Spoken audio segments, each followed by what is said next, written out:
Hello everyone, I'm Charlotte. And I'm Dina. Welcome to the Grim Curriculum. May has been a very busy month for the true crime community. It really was. So, first of all, Josh Duggar was finally sentenced. Yeah. They measured his sentence in months, so he got 151 months, which ends up being around 12 and a half years. For those of you who are lucky enough not to know who this human sack of garbage is, we're going to fill you in. So Josh Duggar and his family found fame when the show 19 Kids and Counting became a TLC hit. Ugh. Their show focused on the Duggar family and their many children. The family came across as incredibly wholesome on TV. Oh, you know, wholesome, religious. I think we all know the type. Just good old folks. Yeah. Long story short, in 2015, the show was actually canceled due to shocking allegations made by 4 of Josh Duggar's sisters, as well as a former babysitter. They all claimed to have been molested by Josh at some point. And it turns out that the authorities had actually been investigating him as early as 2006. And honestly, if you want to know more about this case, we highly suggest listening to the Duggar Family series on Someplace Underneath, which is a podcast that is absolutely fabulous. Phenomenal. On Spotify and all the other places. We're obviously not sponsored or anything, but they're our heroes. We just love them. We love them a lot, but they did a really amazing job. They did a whole series on it, and it's a difficult topic, and it's just, they, again, killed it. It's hard to listen to, but it's just one of those important things to be aware of. Absolutely. So anyways, around this time, the Ashley Madison leaks happened. And for those Scandalous. of you who don't know, Ashley Madison was the name of a site that people used to find people to have affairs with. So just super garbage. Their users were all exposed when the leak happened. And guess who was on the list?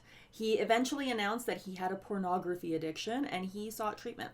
So overall, we're not going to get super deep into it just because it's not our topic today, but it is a wormhole. And in 2021, he was finally arrested.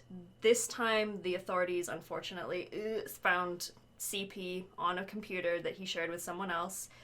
The images found on his computer were some of the most revolting shit you could imagine, like Pee-wee Gaskins level of evil. Bad Impossible. dude. Yeah, awful.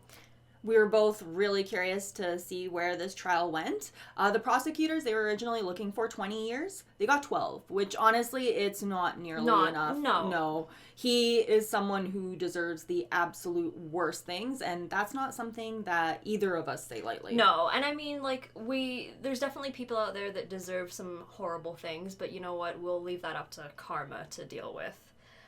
We know this podcast tends to cover some older crimes, but people like him are just... they're just proof that evil still walks among us. Absolutely. And on a lighter note, actually this is still about murder, but it's one of those stories that is just bonkers, and we had to share it with you. Yeah, this is some big news. I think it's going to shock you guys ready too. for this? The woman who wrote the book, How to Murder Your Husband, was found guilty of murdering her husband. Yep. So this happened last month in Portland, Oregon.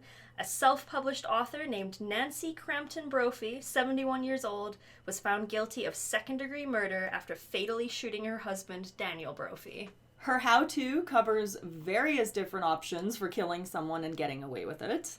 I guess she's normally a romance writer, and we just wanted to share the start of the book with all of you right now. So it goes on to say... As a romance suspense writer, I spend a lot of time thinking about murder and consequently about police procedure. After all, if the murder is supposed to set me free, I certainly don't want to spend any time in jail. And let me say clearly for the record, I don't like jumpsuits and orange isn't my color. Ugh. What? Go look up this woman. I don't even know. Honestly, so she still claims that she's innocent. She says that her husband was actually killed in a botched robbery, despite the fact that police confirmed that she owned the exact type of gun that was used to kill him. She's going to be appealing the conviction, and we're going to keep you posted on that one. What a time to be alive. But anyway, all that aside, let's get into today's episode. This is a really special one for a few different reasons. Yeah, for starters, this is our 10th episode. Not only that, this is a topic we've been eager to cover since before we even recorded our first episode. Yes, we've been saving it for a special day. We were like, this is a big one, Yep. and we need to it's got to be kind of a milestone, so here we are. Today's case has a little bit of everything. The events that we're going to be talking about today occurred 100 years ago this year on March 31st, 1922 in Germany. And this case gets pretty horrifying, so we wanted to make sure that we covered it to the best of our ability. So we've decided to split it up into a few different parts. Are you ready? Are you excited? Are you worried? You probably should be. Today we are covering the unsolved Hinterkaifeck murders. It's a truly unbelievable story, and we think it's one that has to be told. As the story goes, on March 31st, 1922, the Gruber family and their maid were found brutally slaughtered on the Hinterkaifeck farm that they all lived on. The family reported many strange occurrences on the property in the months leading up to that fateful night. The killer or killers were never caught. The aftermath of the case, including the discovery, investigation, use of clairvoyance, and the fact that the heads of every single victim went missing and never were found again, make this an absolutely unforgettable story filled with twists, turns, and nightmare fuel. Before we get into the actual murders, we want to talk about who the Gruber family was and why, even before the murders happened, they were the subjects of some pretty wild town gossip.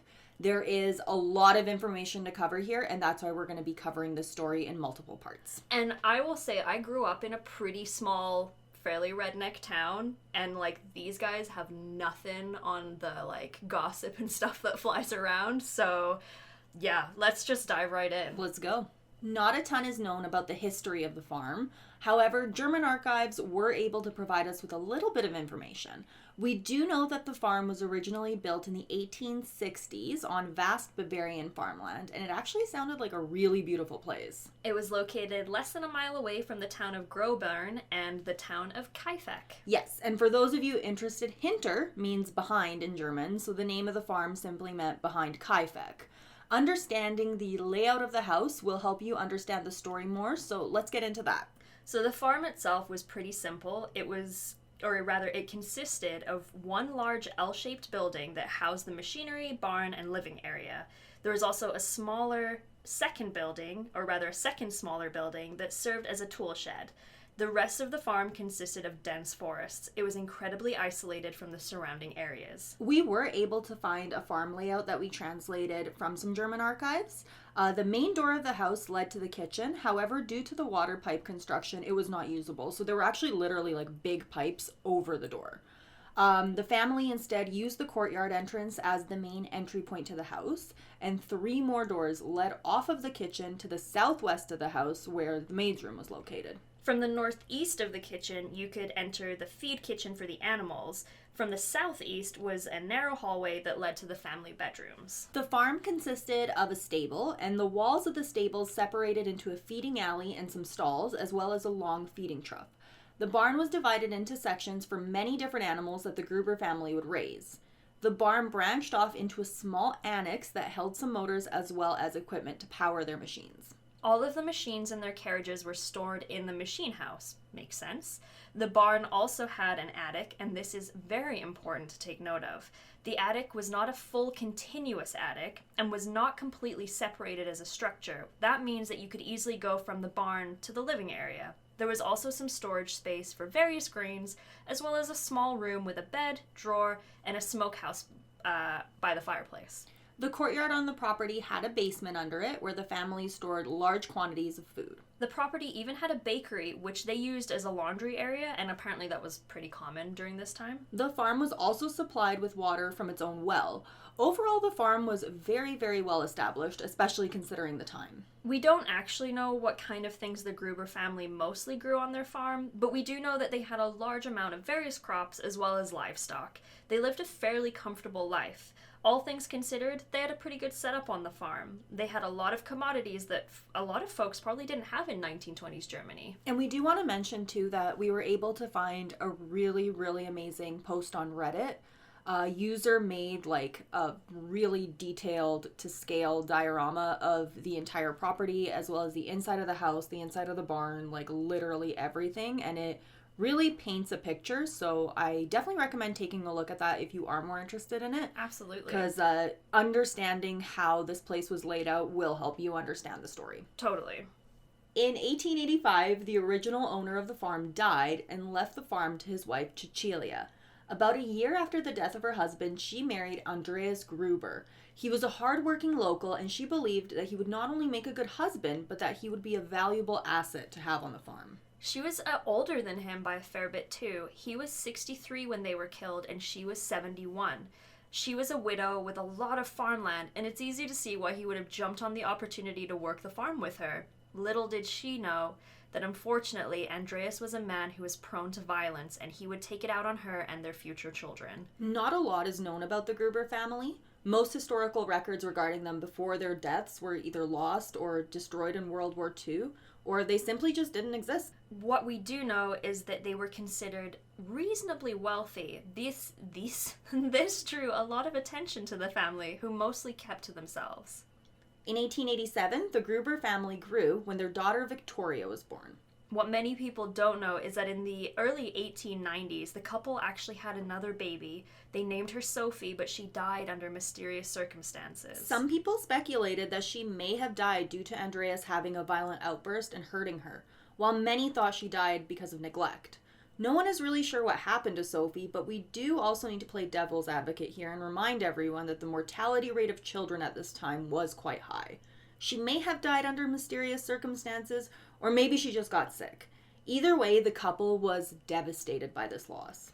Victoria was considered hardworking, pretty, and people really seemed to like her. She would have 2 children, also named Cecilia and Joseph. She had been married to a man named Carl Gabriel, but it was reported that he was killed in action during the First World War in 1914, very shortly after the two wed. Do your best to remember that name. We're going to be talking about him in a future episode. Carl being introduced into the picture changed a lot of things on Hinterkaifeck. Andreas and Cecilia ended up passing the farm down to the young couple, but apparently Andreas didn't want to do this, and he actually refused to step down. He mistreated Carl, and the townsfolk reported that they were hearing screaming matches and violent fights. And considering how rural the farm was, this must have been some, earth-shattering arguments. Some very, very angry German screaming. Oh, God. In German, too. Yeah. Carl reported this abuse to a neighbor and told him that the Grubers were so stingy that they would force him to skip meals so that they could save money. Carl eventually ended up returning to his family. Like we mentioned, Carl would reportedly die during the First World War. His body was identified by other soldiers, but it was never returned to his family. Overall, the Gruber family was known to be polite and helpful, but not necessarily friendly. The community would often have group events where everyone would show up and get together and socialize. The Gruber family was always invited, but never showed up. They preferred to be isolated and were considered pretty strange by many. They hired employees, and they were known for treating them pretty well. They were known to hire folks who others wouldn't, and they also were known to lend food and supplies to people in need, as long as they could be paid back. The family was a huge source of town gossip, mostly due to the rumors regarding Andreas and his daughter Victoria. It is assumed by many of the townsfolk that the two were engaged in an incestuous relationship and that Andreas was actually the father of little Joseph. We'll be talking more about that, as well as other potential men who could have been Joseph's father. At this point, Carl had been dead for a number of years and could not have possibly fathered the child. And the people who thought that didn't just start gossip because they didn't like them. They had full reason to believe that he could have committed such heinous acts towards his daughter. In fact, in 1915, both Andreas and Victoria were convicted of incest. She served 1 month in jail, and Andreas was incarcerated for a year. This, combined with Andreas's bad temper and overall rudeness, didn't make them many friends. Which is she was quite young at the time of this happening, from what I remember. And it's she still got jail time, even though, he was clearly abusing her. It's pretty gross, yeah. And I mean, they knew, the townsfolk knew that it was wrong, and they knew that it wasn't okay. And the fact that they kind of still chose to blame, the victim here is... Totally. I think it speaks a lot. As much as I hate to say it, it's just kind of par for the course for the time, Mm-hmm. And I'm not saying that makes it right, but it is what it is. Shortly after the death of her husband Carl, Victoria was approached by a neighbor, a man named Lorenz Schlittenbauer. He was also a widower. He was well off, well liked, and overall seemed to be a great man for her to marry. Andreas heard this, and he absolutely freaked out. He chased Lorenz off the property with a scythe, and it is reported that he locked Victoria in a closet as punishment. Lorenz Schlittenbauer remained friendly with the family despite all of this drama. His name will come up again later, too. The family attempted to move on from all of this, but shortly after Joseph was born, the entire family and their new maid would be slaughtered on the farm. In order to understand how or why something like this could have possibly happened, we need to go back a little bit. 6 months before the murders, the Gruber family lost their longtime maid. She had spent months complaining to Andreas about strange things happening. She claimed that she could often hear strange tapping sounds in the attic and that it would come from inside the walls, as well as disembodied voices. She also said that she constantly felt like someone was watching her or that she was being watched by something. Out of all the people living in the house, it is likely that the maid was the one who spent the most time in the main part. She also spent a fair bit of her time alone. She eventually started to hear footsteps as well, and she was certain that there was someone or something there. Despite the fact he had not yet noticed anything, Andreas still went and checked out the attic. He didn't see or hear anything that caused him any concern. The maid continued to make these claims for several weeks, and began saying that she was now hearing the sounds at night as well. At this point, she was not handling things well and was convinced that there was something there. She believed this so much that she told them she refused to spend another night at the house. She said that during the day she constantly felt like she was being watched, and at night she couldn't sleep because of the footsteps, the voices, and the tapping in the walls. Like we mentioned, she had worked as their maid for a very long time. The family was not only quite attached to her, but they relied on her in a lot of ways. The loss of their maid caused a lot of extra stress and work on the farm for the family. It would take the Gruber family 6 months to find their replacement for the maid. They hired a 44-year-old woman named Maria Baumgartner. Let's talk about what happened during those 6 months. Things seemed to be pretty uneventful for the most part. That being said, the family was now under much more pressure in regards to their overall workload, so maybe things stopped happening, or maybe they were just too busy to notice. Either way, the quiet on the farm would not last. Eventually, Andreas admitted that he had begun to hear the same strange noises the maid claimed to have heard. He shared this with the rest of the family, and they began to hear strange things too. They searched the entire property, and at this point, they found nothing out of the ordinary, and this led to a lot of tension between the family members. They were all stressed out, paranoid, and overall just having a really bad time with the entire situation. Not to mention that on top of all of this, they're extremely overworked. But honestly, they didn't have the time for all of this, so they kind of just tried to move on with their lives at this point. Unfortunately, that didn't last long. Soon enough, things started to happen that they couldn't help but notice. Things were getting worse. Not only was the frequency of the sounds increasing, things started to go missing. One day, Andreas lost his house keys. They only had 2 sets of keys, and when questioned, not a single family knew where they were. This only convinced the family more that something very strange was happening on Hinterkaifeck farm. One evening, little Cecilia went missing. The entire family was in a panic over the loss of the little girl. Again, the property was surrounded by dense forest, and she was raised to understand the dangers that it held. She was not one normally to run off or get lost playing in the forest. The family eventually found her wandering around, extremely disoriented and exhausted. She claimed to have no memory of how she got out of the house and no clue where she was. She was unable to explain what happened, despite the family questioning her heavily. So, when they brought her back to the house, they just found a strange newspaper sitting on the table. Let's take a second to talk about this newspaper. We're talking about a rural German farmstead in the 1920s. They saw this newspaper and they knew right away that it wasn't from that area and that no one they knew would possibly have a subscription to it. And I also feel like with the farm being as rural as it was, I doubt they would have had like a paper boy come in every day. A newspaper is something that they would have probably picked up if they made like a trip into town or something like that. And I believe the paper was from Munich, so if you look at where your Grobern, the nearest town, is, then you're looking at about an hour and a half of driving according to Google Maps.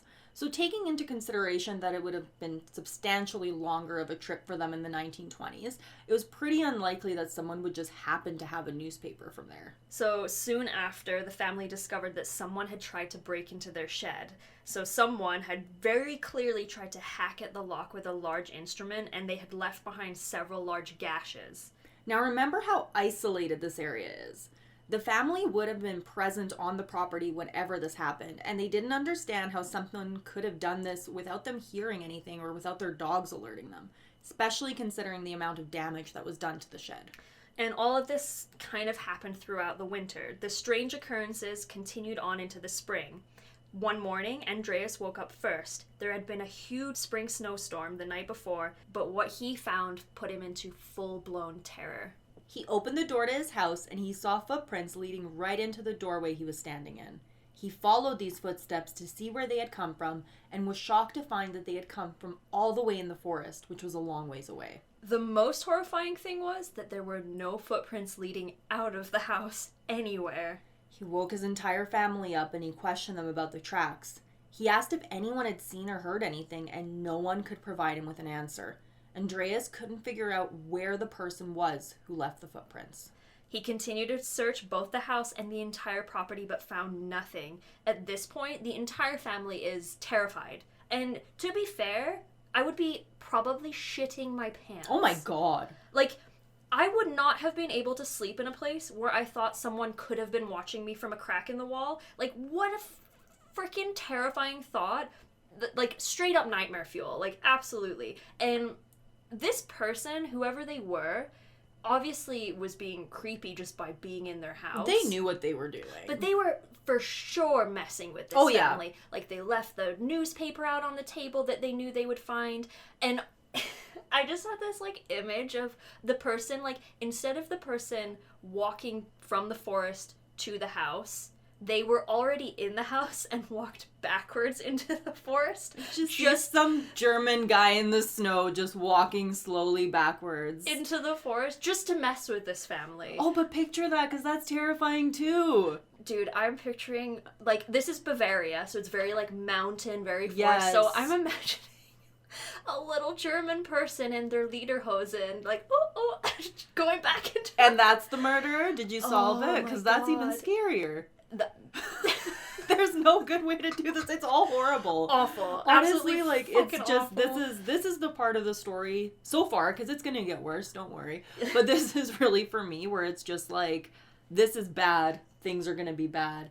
And the worst part is that Andreas, he claimed to have followed them into the forest to see where they had come from, but he said that he followed them kind of as far as he could, and eventually they just vanished. So at this point, he searched the entire property multiple times. He's gone into the forest following these footprints. Still doesn't have any answers as to the freaky shenanigans going on. So he decides that he's going to share what is going on, and so he goes over to their neighbor, and that's Lorenz Schlittenbauer. And you know what I thought about this was, like, for how isolated and quiet they were, and for how little they talked to other people, this kind of shows how big of a deal it was to him that he didn't like Lorenz. Yes. Chased the guy off with a scythe, and now he's coming back and being, I would say, quite vulnerable to him and saying that there's scary stuff happening and I don't know what's going on. And, like, I could imagine rural Bavaria in the 1920s, I can imagine that people were very suspicious. Or sorry, not suspicious, superstitious. Oh, yeah. So, like, I could see them... I mean, we don't know their exact thoughts, obviously, because it was such a long time ago and there's not much for records. Well, he's suspicious and he's superstitious. Totally. And I could see them being like, yeah, for sure we got ghosts. Like, we can't find any evidence, all this strange stuff is happening, like, we're haunted. I would think that now. Honestly, like, I would be horrified. Totally. But he told Lorenz about the sounds that his family had been hearing, as well as the strange things that he had found. He shared with him that the maid had even quit over all of this, and that he was becoming scared for the safety of his family. Lorenz was also pretty confused by all of this, and didn't really know what to think of the entire situation, but he did offer Andreas an extra rifle so that he had something to protect his family with. Andreas did decline the offer, and then he returned back to Hinterkaifeck. I wish I knew why he declined the offer. I mean, again, Bavaria, rural. He probably had a gun. I would imagine you had at least a shotgun in those days. But yeah, I wonder why he did decline it. I'm very curious about that. Yeah. Another interesting thing to note is that a school friend of Cecilia's had claimed that she told them that her mother had fled the farm a few nights prior due to a fight that had broken out between her and somebody else on the farm, and that she had been found in the forest. We aren't sure how accurate this is, but if it's true, it tells us that multiple people knew that something was very wrong at Hinterkaifeck farm. And all of that happened in the 6-month span after their first maid left, and that brings us to March 31st, 1922, where only hours after she had arrived, Maria Baumgartner would be brutally murdered along with the entire Gruber family. And that is where we will pick up next week. Ooh, we got you on a cliffhanger, huh? Big old cliffhanger. Like we said earlier, there is so much information to cover here, and we really wanted to make sure we didn't leave anything out. Next week, we're going to cover the murder of the Gruber family along with their poor maid, Maria, as well as the chilling discovery of the crime scene. Not to mention the horrifying evidence that someone was not only on the property for days leading up to the murders, but that whoever it was actually lived on the property afterwards and took care of it for days. So, it's safe to say we have a lot to cover next week. Things are going to get pretty gruesome. Like, we've kind of set the scene for you. We've let up, we're building the tension, but next week is where it's really going to get gruesome. So bring your blankies, and we hope you're going to be able to sleep after hearing about all this. If your walls start tapping, just leave. I mean... Move out. Go. It seems like common sense, but, like, some people don't take it that way. So make sure you don't miss out on all the Grim Curriculum news by following us on Instagram at The Grim Curriculum and Grim Curriculum on Twitter. You can also find us on social media. I'm Dina V on Twitch, Dina V IG on Instagram, and Dina V Tweets on Twitter. And I'm ominous_walrus on Twitter and ominouswalrus on Instagram. And just a friendly reminder that every Saturday at 12 p.m. MST, we release a new episode and we do a hangout on YouTube where we do a live premiere. Yeah, so come along and listen live. Yeah, thanks for listening, everyone. This has been The Grim Curriculum.